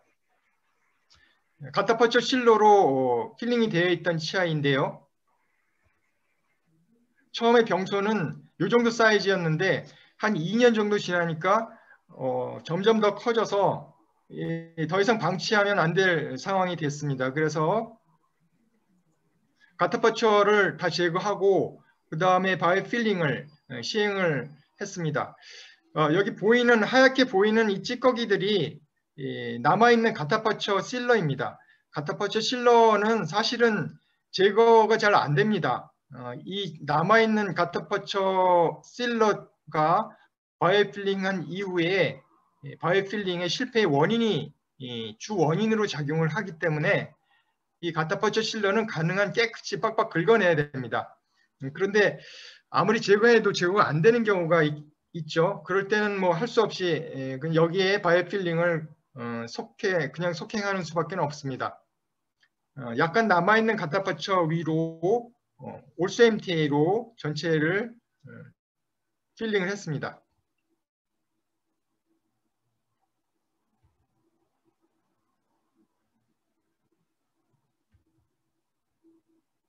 힐링이 잘 돼 나가다 한 3, 4년 후에 이 치아가 씹을 때 시큰시큰한 증상을 보입니다. 그래서 이것이 버티컬 루트 프랙처이구나 라고 진단을 하고 루트 리섹션을 시행했습니다. 루트 리섹션을 시행하고 나면 이 공간이 과연 어떻게 될까? 여기는 깨끗하게 골로 채워지게 됩니다. 왜냐하면 나머지 디스탈 루트 부분은 이미 바이오 필링이 되어 있기 때문에 완벽한 밀폐를 이루었기 때문에 이 부분이 세균이 밀려 들어가지는 절대 않습니다. 그래서 시간이 지나면서 메지알 쪽에는 보온으로 깨끗하게 힐링이 됐고 그러면 이 치아의 기능은 어떤가? 사실 당근치라고 보시면 됩니다. 소구치 정도의 기능이라고 보시면 되고 사용하는 데는 크게 문제가 없습니다.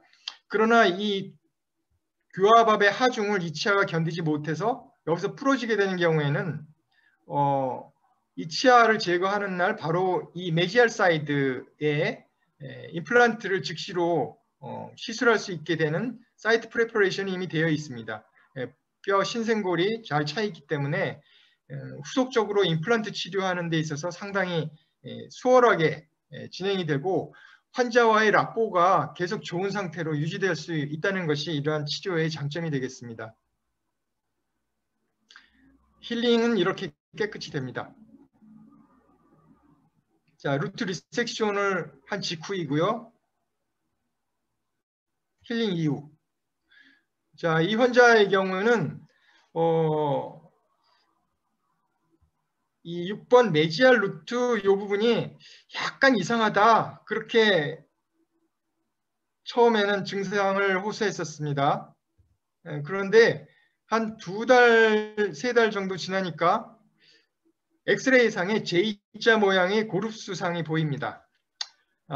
그리고 막활 쪽으로 촉진을 했을 때 환자가 시큰거립니다. 바칼 쪽으로 협측 점막을 문질렀을 때 시큰거립니다. 라고 얘기했습니다. 그러면 이것은 J자 모양의 고릅수, 그리고 버칼 쪽 펄페이션 했을 때 시큰시큰합니다. 라고 하면 이건 뭐 100% 버티컬 루트 프랙처라고 보시면 됩니다. 그래서 루트 리섹션을 시행했고요. 시간이 지나면서 신생골로 채워졌습니다.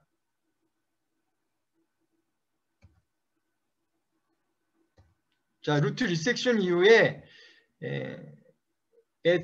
에스테틱하게 큰 문제는 없습니다. 6번 치아의 메지알 루트 쪽을 리섹션 했고요.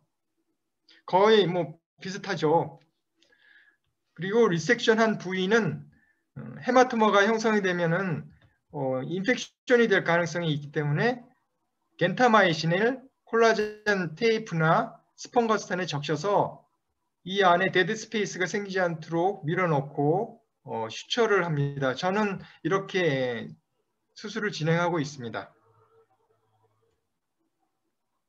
수술 후입니다. 에스테틱하게 크게 문제가 없고 에스테틱하게 크게 문제가 없기 때문에 환자들이 이 치료 후에 크게 컴플레인 하는 것 같지는 않습니다. 이 치아도 메이저 바칼 루트 리섹션이었고요. 이 치아는 어디를 했을까요? 이 치아는 6번의 메지알입니다. 자, 다음으로 리플란테이션입니다. 이 슬라이드를 보고 버티컬 루트 프랙처 라인이 보인다 라고 하는 것은 굉장히 어려운 일이죠. 이 슬라이드를 보고 버티컬 루트 프랙처를 진단하기는 참 어렵습니다. 지금 화살표 부위에 버티컬 프랙처 라인이 있습니다. 이 환자는 리플란테이션을 했고요. 8년 팔로우업 한 이후에 이 리트램티하고 뼈하고 이렇게 잘 퓨전되어 있는 방사선학적으로 관찰이 되었습니다. 소리가 작거나 하지는 않나요? 소리가 네, 어때요? 잘 들려요? 네, 잘 들립니다. 크게 네, 잘 혹시 들립니다. 슬라이드나 소리가 잘 안 들리거나 하는 게 있으면 바로 얘기해 주십시오. 예, 알겠습니다. 그 리플란테이션을 하면서 에피컬 쪽을 긁어내려고 발치를 했는데 뽑아놓고 보니까 측방 쪽에 버티컬 루트 프랙처 라인이 보였습니다. 그래서 이 오염된 크랙 라인을 다 깨끗이 긁어내고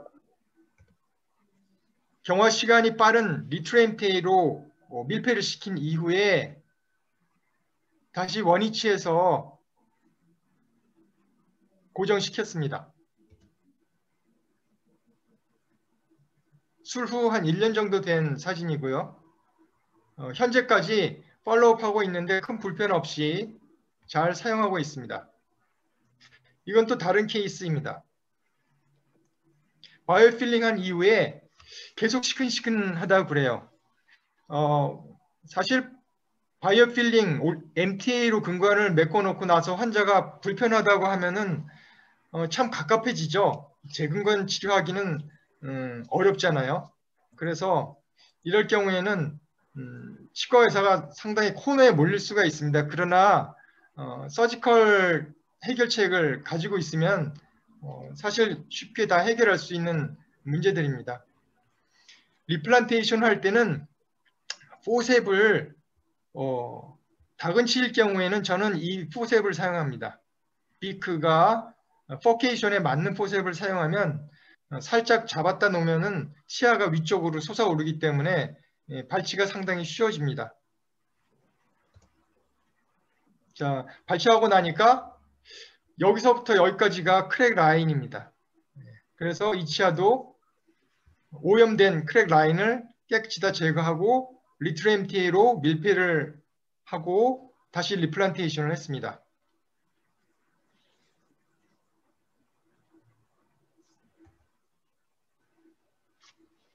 동영상을 보겠습니다.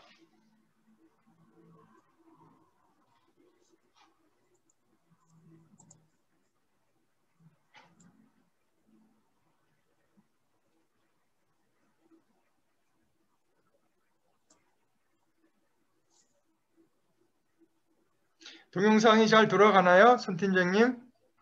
예, 잘 돌아갑니다.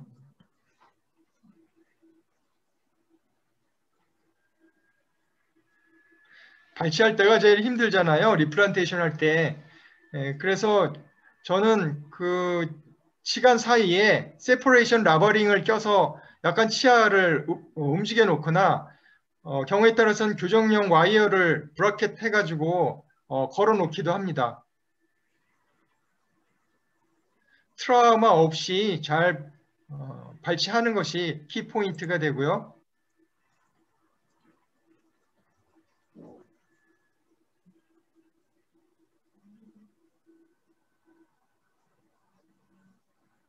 수술 시간을 짧게 가져가는 것이 굉장히 중요하고 그러기 위해서는 수술 전에 스태프들과 시뮬레이션을 한번 해보는 것도 도움이 많이 됐습니다.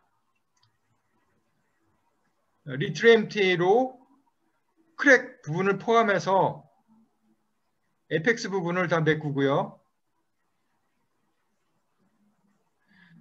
드라이 거즈로 잠깐 눌러주고 나서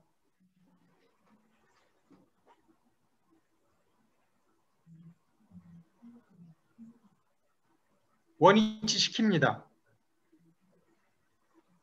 자, 이거 원위치 시킬 때 마카라고 링구아라고 바꿔서 원위치 시키는 거를 조금 조심하셔야 됩니다. 수술하다 보면은 약간 흥분되기 때문에 엉뚱한 실수를 할 수 있습니다. 그래서 그걸 좀 주의하시고, 교합은 잘 되지 않도록 언더가 되도록 뿌리 끝을 좀 잘라내면은 언더가 되죠, 자연히. 그리고 꽉 물려놓은 상태에서 5분 정도 지난 후에 스플린팅을 합니다. 교정용 와이어를 사용해서 Gfix로 광중합시켜서 스플린팅을 주로 하고 있습니다.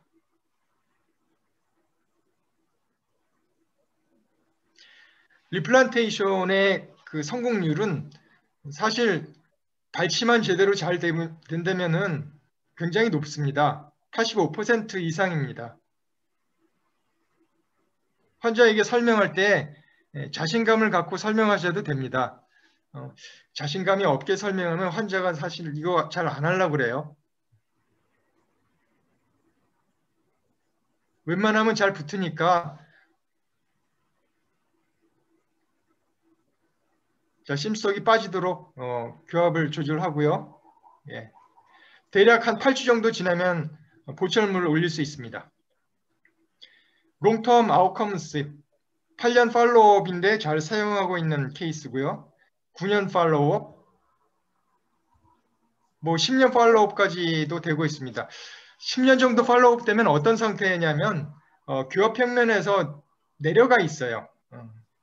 당연히 뭐 치조골이 리모델링 되는 과정에서 일어나는 결과겠죠. 그러나 치아는 단단하게 고정이 되어 있습니다. 자, 이건 사랑니 트랜스플란테이션 보여드리겠습니다. 사랑니 때문에 7번의 디스탈 루트가 녹아서 없어지고 있는 상황이고 염증이 진행되고 있습니다. 그래서 바이오필링을 먼저 시행을 해서 살려보려고 했는데 이 6번 디스탈 쪽에로 이 포켓이 형성이 되면서 이쪽 치조골이 약화가 되는 것이 진행이 되기 때문에 환자와 상의를 해서 이 치아를 제거하고 사랑니를 이쪽 안으로 트랜스플란테이션 하겠습니다 라고 설명을 하고 환자 동의 하에 수술을 진행했습니다. 7번을 발치한 발치와이고요. 이 부분이 수평 매복되면서 또 90도 각도로 트랜스포지션된 사랑니입니다. 서지컬 바로 루트 폼에 맞춰서 대략 들어갈 공간을 만들고요. 뭐 대략 만들 수밖에 없습니다. 앞으로 커빔CT를 사용해서 드릴이 뭐 개발되면 정확한 루트 폼대로 드릴링할 수 있게 되는 시대가 열릴지는 모르겠으나 현재로서는 인피리어 알베올라 본까지의 거리를 잘 조심스럽게 측정해 가면서 대략적으로 루트 폼을 모양대로 캐비티를 형성할 수밖에 없겠죠. 중요한 거는 이 삭제된 치조골이 사실 뭐 클 수도 있습니다. 그러나 뭐 이 부분은 힐링이 잘 되니까요. 중요한 부분은 이 발치된 치아에 치근막이 인택트하게 살아있는 것이 제일 중요합니다.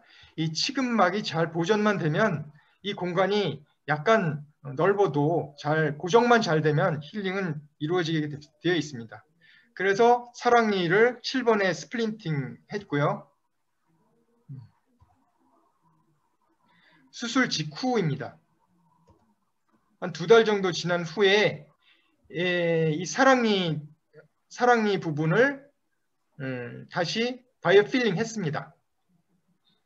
우선 고정을 하고 8주 정도 지난 후에 어느 정도 고정이 된 다음에 바이오 필링을 했습니다.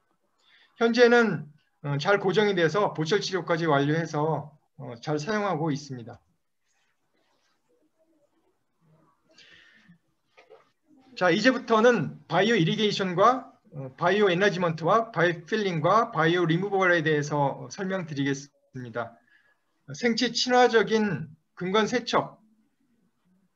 제가 사용하는 용액은 살라인하고 클로렉시딘입니다. NaOCl은 가능한 사용하지 않고 있습니다. NaOCl을 왜 사용을 안 할까? 저는 근관 안에 있는 세균을 컨트롤하는 방법이 NaOCl이라는 화학제를 통해서 컨트롤할 수 있다고 생각하지는 않습니다. 왜냐하면 상하세관 안에 감염이 되어 있는 부분은 NaOCl로 조절이 되지 않기 때문입니다. 또한 MTA로 근관 안에 있는 세균을 조절하는 방법은 바이오 퓨전, 즉 계면에서의 바이오 퓨전과 상하세관 안에서 일어나는 엔툼먼트와 포실라이제이션 과정에 의해서 균 조절이 되기 때문에 굳이 NaOCl을 쓰지 않더라도 거의 멸균 상태와 같은 균 조절이 이루어집니다. NaOCl을 사용하는 것의 그 균 조절 컨트롤 컨셉은 디스인펙션 컨트롤입니다. 왜냐하면 NaOCl은 디스인펙션을 하기 위해서 사용하는 화학 제제이기 때문에 그렇습니다.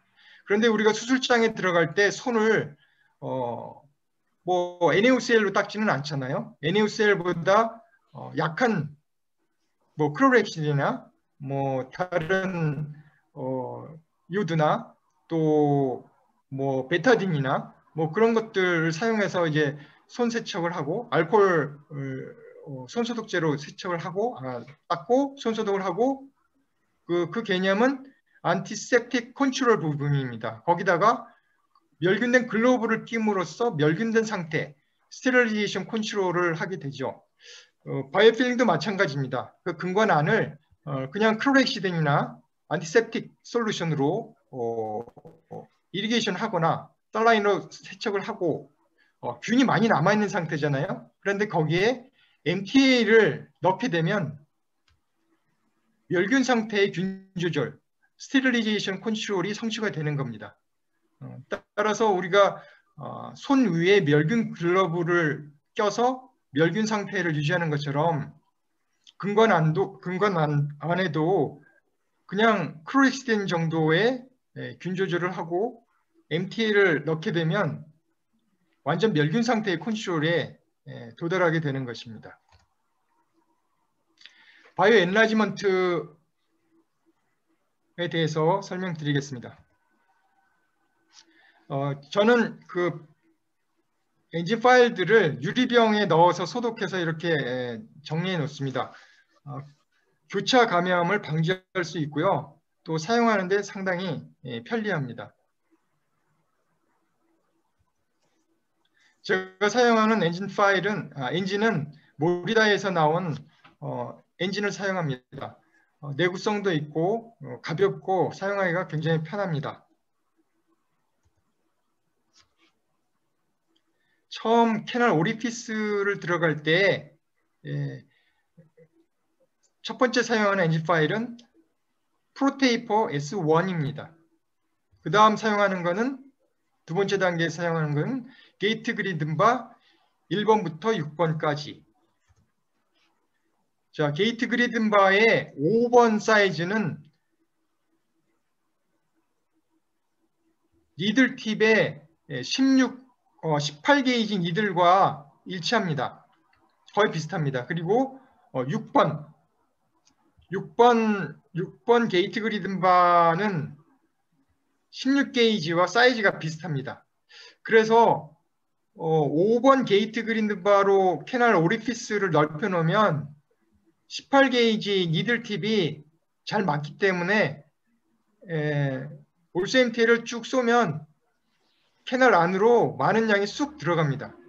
그리고 16 게이지는 6번 게이트 그리든 바로 캐널 오리피스를 넓혀 놓으면 여기에 있던 올스 MTA가 쑥 하고 많은 양이 손쉽게 잘 캐널 안으로 들어갑니다.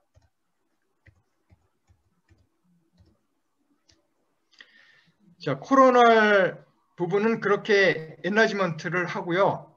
중요한 거는 에피컬 1/3 부분인데요. 치근천 부분은 넘버 25번 03 테이퍼나 그 다음에 넘버 30번 03 테이퍼 엔진 파일을 사용해서 에피컬 부분을 프레퍼레이션 합니다. 넘버 30번 03 테이퍼 이거면 충분합니다. 그 바이오 엔라지먼트에서는 이 가타퍼처가 들어가기 위해서 과도하게 캐널을 삭제하지 않습니다. 넘버 30번 03 테이퍼 정도면 충분합니다. 왜냐하면 올스 MTA 컴팩터가 넘버 25번 02 테이퍼이기 때문에 30번 03 테이퍼까지 엔라지먼트 하게 되면 컴팩터 25번 02 테이퍼는 패시브하게 에펙스까지 훌렁훌렁 들어갑니다.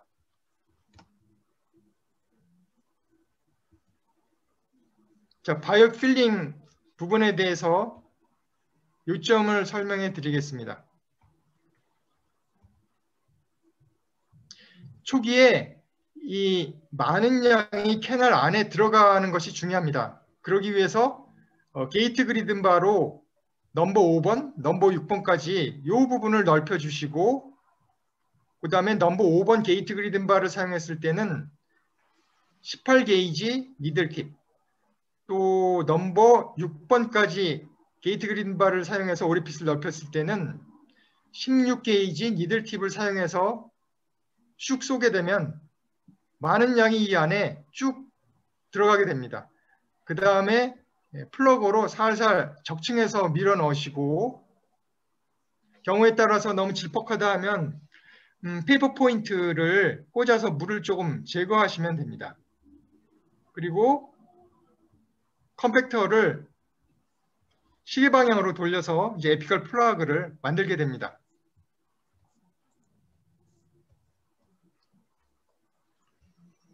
자, 16게이지는 플런저 16번하고 맞고요. 18게이지는 18게이지용 플런저하고 맞습니다.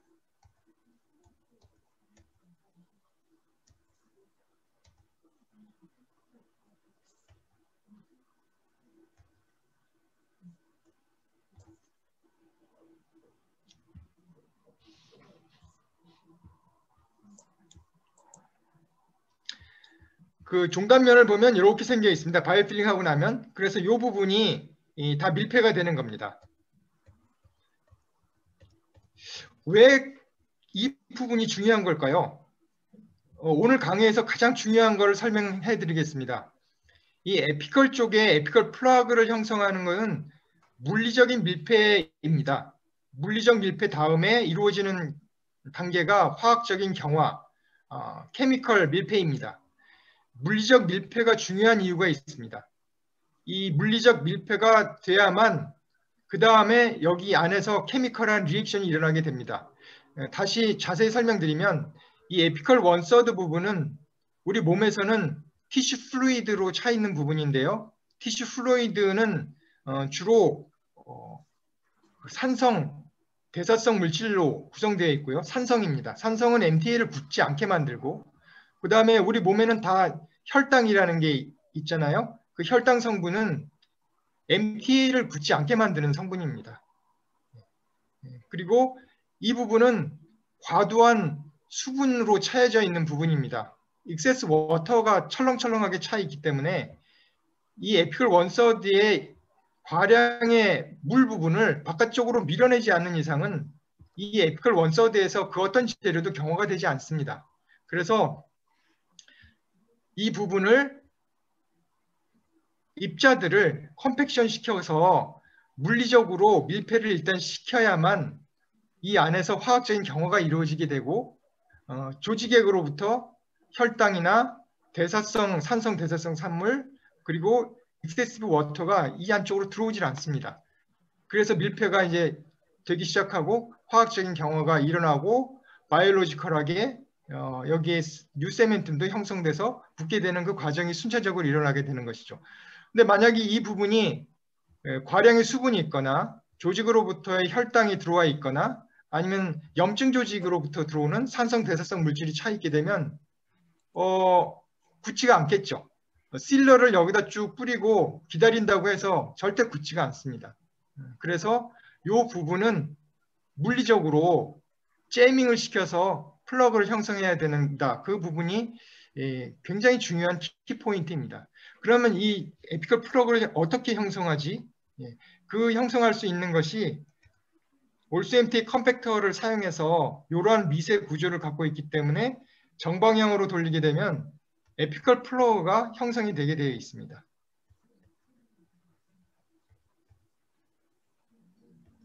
자, 에피컬 플러그가 형성이 되면 이 부분을 이제 에펙스 쪽 부분을 잘라보게 되면요, 이렇게 깨끗하게 밀폐가 되고 액세서리 캐널이 있는 경우에도 다 밀려 들어가게 되어 있고 이스무스 6번 치아 메지알 루트의 그 미세한 이스무스까지도 메꿔지게 되고요. 소구치 부분의 이스무스 그리고 파일이 세퍼레이션 됐을 경우에도 일단 물을 한 방울 더 떨어뜨려서 컴팩션 하게 되면은 바이패싱 되면서 이 브로진 파일 주변 및 그 하방으로도 오버필링 시킬 수 있습니다.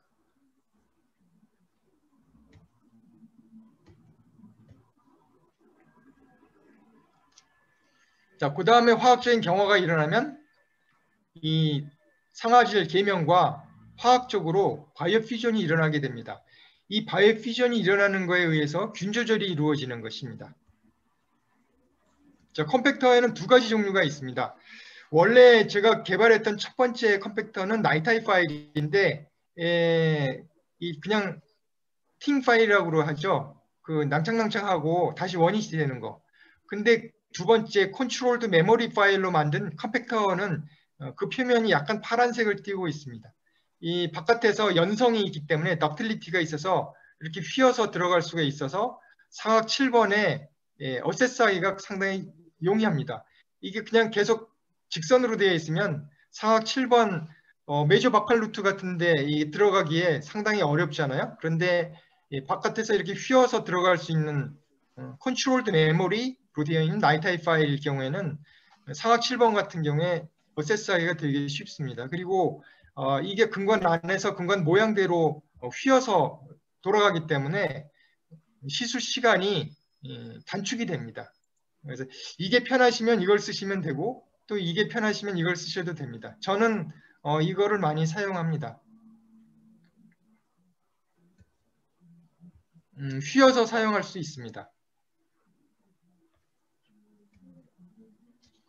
자, 다음으로 이제 MTA를 어떻게 제거하느냐, 바이오 리무벌입니다. 바이오 리무벌을 하는 방법은 메커니컬하게 제거할 수 있는 데까지 그냥 다 과감하게 제거한다. 그 다음에 에펙스 쪽에 남아있는 거는 녹이는 용액을 사용해서 살짝 녹인 다음에 파일링해서 기계적으로 파일링해서 제거한다 입니다. 미들 서드까지는 기계적으로 제거하십시오. 자, 우리가 그 제거할 때 망설이게 되는 것이 천공 때문에 잘 제거를 못 하잖아요. 그런데 필링, MTA로 근관을 치료를 할 때는 천공이 일어나도 사실 메꾸면 뭐 자연적으로 MTA에 의해서 메꿔지기 때문에 천공이 그렇게 큰 치료 후 예후에 영향을 주지 않습니다. 그런데 가타파처 실로로 근관을 밀폐시킬 때는 천공이 일어났다 하게 되면 굉장히 곤란해집니다. 왜냐하면 가타파처 실러는 천공된 치아에서 그다지 좋은 결과를 가져오지 않습니다. 그 말은 가타파처 실러로 치료를 했을 경우에는 천공치아의 경우에 발치로 이어지는 경우가 대부분입니다. 그러나 바이오필링을 했을 경우에는 천공이 일어나더라도 그 부분이 올스MTA나 리트로MTA로 자연적으로 메꿔지기 때문에 크게 예후에 문제를 일으키지 않습니다. 자, 에피컬 1/3 부분은 화학적인 제거제를 사용해서 녹여야 됩니다. 리트리트먼트 솔루션 RETX 용액을 금관 안에 살짝 넣고 한 5분 정도 기다린 다음에 넘버 25번 H 파일로 파일링을 해서 연화된 올스MTA를 리트로MTA를 긁어내는 것입니다. 자, 그런데 에피컬 3분의 1까지 잘 굳어 있는데 왜 이거를 리트리트먼트 솔루션 화학적 제거를 써서까지 제거를 하려고 할까요? 이 정도의 그 시간과 노력이면 오히려 저 같으면 그냥 외과적인 치료, 에피코액터미, 루트 캐핑, 루트 리섹션, 리플란테이션을 하는 것이 더 나을 것 같아요. 뿌리 끝까지 잘 굳어 있는데 이걸 제거할 필요가 없지 않나요? 예. 그렇습니다. 그래서 이 에피컬 1/3를 제가 여태까지 몇 케이스를 했는가? 저희 병원의 케이스가 뭐 한 6, 7천 케이스까지도 올라가는데 한 5번 정도 했나요? 네. 그 방법은 있으나 왜냐하면 원장님들이 자꾸 제거를 하기를 원하시기 때문에 리트리트먼트 솔루션을 개발을 해서 만들어 놓고 식약처 허가까지 받았는데 사실 저조차도 이거를 많이 사용을 필요성을 별로 못 느껴서 사용을 별로 안 하고 있습니다. 근데 소개는 해드릴게요. 그리고 바이오필링 하고 나서 버티컬 루트 프랙처가 왔거나 다른 문제가 생겼을 때에는 외과적인 방법으로 처치를 하는 것이 오히려 더 낫다고 저는 생각이 됩니다. 가타파처를 제거할 때 그때는 가타파처 전용 제거 파일을 사용하는 것이 상당히 편했습니다. 그리고 기계적 제거에 사용할 수 있는 도구 하나로서 0.5mm 직경의 초음파 파일, 그리고 롱렉 라운드바. 이 롱렉 라운드바는요, 한 번 쓰고는 버리십시오. 한 번 쓰고 나면 여기다 묻어지기 때문에 새 거를 써야만 기계적인 제거가 원활하게 이루어지고요. 여러 번 쓰면 안에서 열만 납니다. 자, 그리고 롱넥 다이아몬드 라운드바. 과감하게 제거하시고 천공이 일어나면 MTA로 메꾸면 되니까요. 자, 마지막으로 리트로MTA 캐핑을 어떻게 하면 성공률을 올릴 수 있는가에 대해서 슬라이드 보여드리고 강의를 마치겠습니다. 리트로MTA 초기 경화 시간은 3분이다. 이 굉장히 중요한 부분이고요.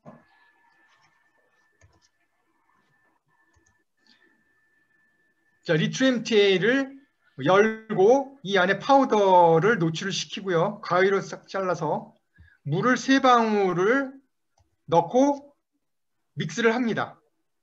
믹스를 하고 나면 이게 물감처럼 되어 있기 때문에 과연 이게 굳나? 그렇게 생각 정도가 되는데요.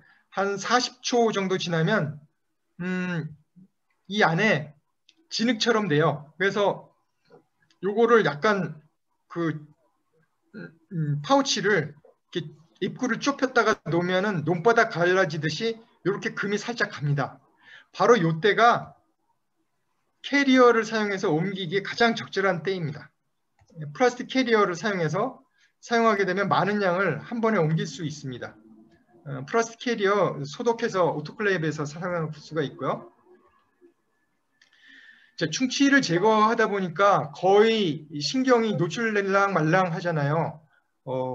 이 남겨놓을 수는 없죠. 그래서 깨끗이 그냥 제거하시고 제거하다 노출이 되면 화살토미나 토미를 하시면 되고 익스플로러 긁어봤는데 바닥바닥하다. 그러면 인달렉트 캐핑을 시행을 하게 되는데 이 캐비티 안을 소독하는 방법 중에 하나가 원장님께서 다이오드 레이저를 갖고 있으면 다이오드 레이저를 1.8 아웃풋에 세팅하시고 이 안에 소독을 하십시오. 다이오드 레이저가 살균 효과가 있습니다. 그래서 이 캐비티 안에 남아있는 세균들을 좀 그래도 멸균을 하시고, 그 다음에 아까 보여드린 대로 리트 MTA를 플라스틱 캐리어에 담아서 옮기시고, 자, 그 다음에 초기 경화가 3분 내에 이루어진다고 했으니까 3분 정도 기다렸다가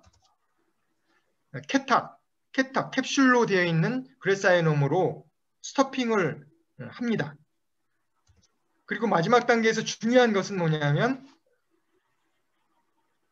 레진 본딩 에이전트로 이 글래스아이오노머와 치질과의 계면 부위를 이렇게 코팅을 샥 해서 광중압을 시켜서 밀폐를 시킵니다. 이 계면, 특히 액셜월에서의 그 리킹이 일어나게 되면 캐핑의 경우에는 실패율이 상당히 높아지게 됩니다. 그래서 캐핑 성공률을 끌어올리려면 90% 이상으로 끌어올리려면 초기에 균이 리킹되지 않도록 해야 되는데 그때 이 마진 계면에서 리킹이 일어나지 않도록 하는 가장 좋은 방법은 이 본딩 에이전트로 코팅을 하고 광중압 시키는 겁니다. 그렇게 되면 이것이 녹아서 없어진다 하더라도 뭐 한두 시간, 뭐 3시간은 견딜 테니까 그 시간 안에 이 안에 있는 리트 MTA가 딱딱하게 다 굳어버리니까 균에 대한 밀폐가 이루어지겠죠. 그래서 성공률을 끌어올릴 수가 있습니다. 원장님들께 죄송합니다. 그 슬라이드를 준비를 했는데 이것이 좀 진행 과정에서 버벅거려 가지고 너무 죄송하고 그래도 끝까지 경청해 주셔서 감사합니다. 질문사항 있으시면 질문해 주시면 제가 아는 지식 하에서 성심껏 답변해 드리겠습니다. 감사합니다. 예, 수고하셨습니다. 이렇게 해서 3차 웨비나 MTA 강의는 마치도록 하고요. 이번 강의 같은 경우는 녹화본은 제가 유튜브에 따로 업로드할 예정이니까 그때 단체로 카카오 채널 바이오 MTA 추가하셨으면 제가 안내 메시지 보내드릴 테니까요. 이번 강의는 또 받아보시면 도움이 되실 것 같습니다. 그리고 제가 MTA 프로모션 안내 드린 것도 공지 따로 드릴 테니까 한번 확인해 보시고 구매하기 괜찮다고 생각이 드시면 구매해 보셔도 도움이 되실 것 같습니다. 예. 그 이상으로 강의를 채팅에 질문 사항이 있는 것 같아요. 예. 이 루트 리세션 후에 겐타마이신 대신 고리식제로 충전하면 안 되는지에 대해서 답변 좀 부탁드리겠습니다. 고리식하는 게 더 좋죠. 뼈 이식하는 것이 더 좋고 겐타마이신을 스펀거스탄에 해서 넣는 거는 사실은 골 이식제를 사용하는 것이 좀 부담스럽기 때문에 하는 것이지 더 좋은 방법은 골 이식제를 넣고 차폐막을 넣고 수초하는 것이 골드 스탠다드입니다. 답변이 됐나요? 네, 오랜 시간 경청해 주셔서 감사합니다. 예, 이상 웨비나 마치도록 하겠습니다. 감사합니다. 수고하셨습니다. 수고하셨습니다.